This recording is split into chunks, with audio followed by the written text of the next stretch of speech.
Olá, minhas amigas e meus amigos, momento do nosso encontro, hoje por uma conversa bem séria, uma conversa preocupante, porque diz respeito ao respeito à Constituição brasileira.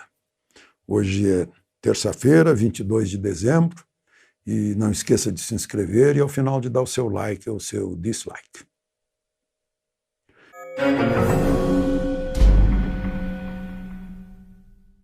Então, o assunto de hoje é o jornalista Antônio Eustáquio.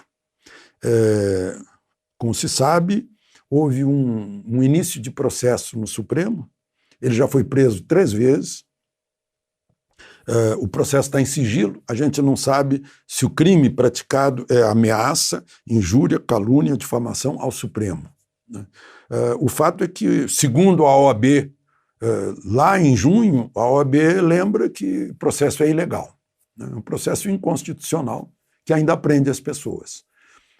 Artigo 127 da Constituição diz que é essencial o Ministério Público, e não está o Ministério Público na abertura desse inquérito. Foi considerado o regimento interno do Supremo como se o crime tivesse acontecido dentro das dependências do Supremo, quando foi dentro das dependências do mundo, na rede social. Foi urbi et orbi. E mais o presidente Toffoli mandou abrir, e o relator é Alexandre de Moraes, que é o autor das prisões do jornalista Eustáquio. Prisões que também passam por cima, né, de 2 artigos importantes da Constituição. O artigo 5º, lá na linha 9, né, que diz... É livre a expressão da atividade intelectual, artística, científica e de comunicação, independentemente de censura ou licença.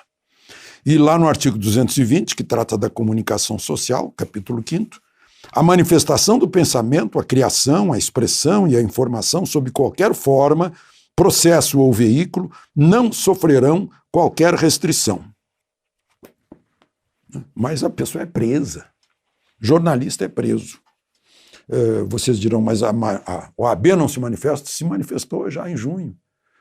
E os jornalistas não se manifestam? Não sei, eu vi na rede social uma carteirinha dele, está vigente até maio de 2021, na FENAGE, Federação Nacional dos Jornalistas. Né? Eu faço aqui uma ressalva, ele é jornalista como eu, que eu não tenho amizade com ele, eu não o conheço pessoalmente, não tenho relações pessoais com ele, não sou seguidor dele, mas é um princípio que está sendo infringido, o princípio da liberdade de imprensa e a Constituição em outras questões, isso é gravíssimo.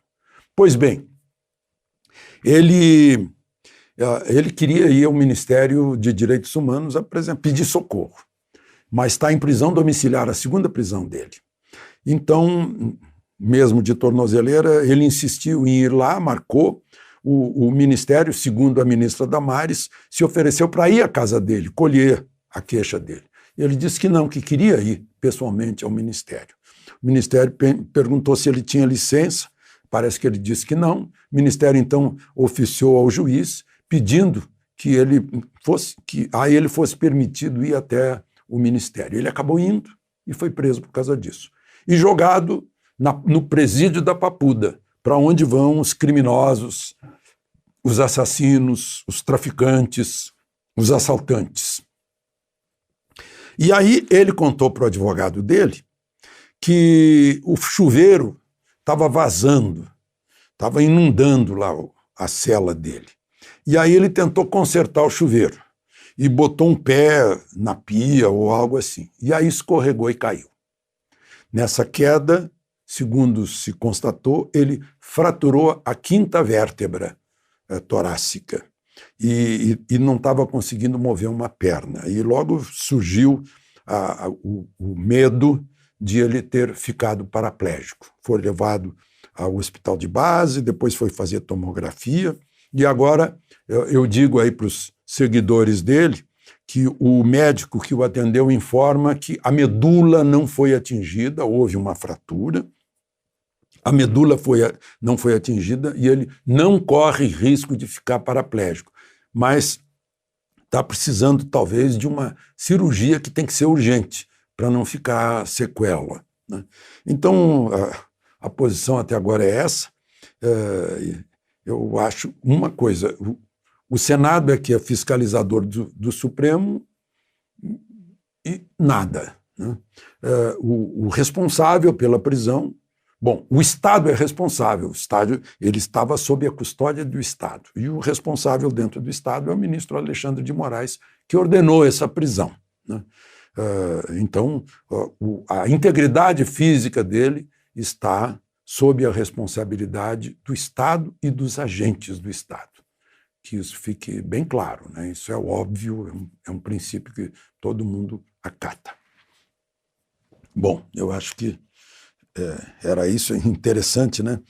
Eu disse que não tenho nenhuma relação com ele, mas eu vejo entre os jornalistas, parece assim, que aquele que tem afinidade comigo, se for preso, eu boto a boca no mundo, se eu concordo ideologicamente com ele. Agora, se eu não concordar, ele que se dane, né? Um partidarismo que é acima de princípios, né? E é um princípio sagrado, os princípios da liberdade, das liberdades que estão garantidas pelo artigo 5º da Constituição, das liberdades da comunicação social garantidas pelo artigo 220, do devido processo legal, que está lá no artigo 127, né? Essa Constituição aqui, gente, é isso aqui. Se nós não respeitarmos isso aqui, nós vamos virar selvagens. E alguém tem que fazer alguma coisa para que as coisas sejam feitas pelos caminhos legais. É a responsabilidade do Senado Federal agir em casos assim. E esse episódio, essa queda dele, segundo ele contou para o advogado, segundo o advogado contou, né, talvez seja uma sacudida no nosso verdadeiro âmago democrático. Bom, lá no Rio de Janeiro, pobre Rio de Janeiro, né? Parece que o criador pôs lá maravilhas naturais e quis fazer uma compensação. Rio de Janeiro já teve presos os governadores ou ex-governadores Moreira Franco, Antônio Garotinho, a Rosinha Garotinho, o Sérgio Cabral, que é o recordista de tamanho de pena, né? Teria que ser matusalense, que tivesse cumprido todos os anos a que ele foi condenado. O Pezão, que foi nos últimos dias de governo, ainda foi preso. O Witzel foi afastado. E agora o prefeito do Rio de Janeiro, Marcelo Crivella, nos últimos dias também de seu mandato, né? A juíza que assinou a ordem de prisão disse que ele vem praticando a corrupção da propina desde que assumiu, né? Então, agora está nas mãos da justiça, as explicações, a defesa, o direito de defesa e tudo isso, né? Mais uma vez fizeram o que é lamentável, um circo midiático, né? Da prisão, que às vezes, se a pessoa for inocente, porque é o princípio da presunção da inocência, né? Em primeiro lugar, a pessoa é inocente, depois se prova que ela é culpada. Se ele for inocente, já foi condenado pelas imagens, né, da prisão. Mas é só para a gente lembrar a respeito, porque se brigou tanto por isso, né, pela presunção da inocência. Bom, o IBGE fez a previsão de inflação deste ano 4,23%. 4,23%. Comparem agora com a decisão da Câmara de Vereadores de São Paulo, que deu ao prefeito Bruno Covas um aumento de 46%. Eu pergunto a vocês que me ouvem, algum de vocês teve aumento de 10 vezes a inflação? De 2 vezes a inflação? Só por mérito, né? Pois é, com o dinheiro de vocês. É o dinheiro do pagador de impostos. Vocês mandantes, eles são os mandatários. Os vereadores de São Paulo, o prefeito, são mandatários. Todo o poder emana do povo. Rodrigo Maia parece que não descobre o nome, virou novela, né?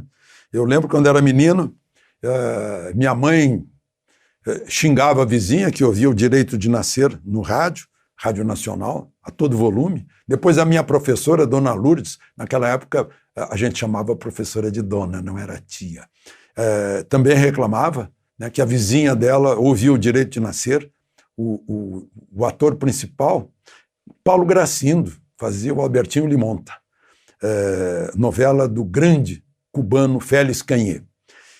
Teve 260 capítulos. Eu não creio que a novela da escolha do sucessor de Rodrigo Maia, né, ao indicar, dure tanto tempo. Agora, é bom que ele saiba que se ele indicar, por exemplo, o Baleia Rossi tem trânsito livre no governo. Não vai ser para bater no governo, né?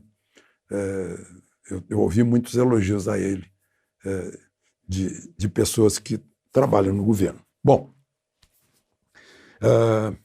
então por hoje era isso, minha gente. De Brasília, Alexandre Garcia.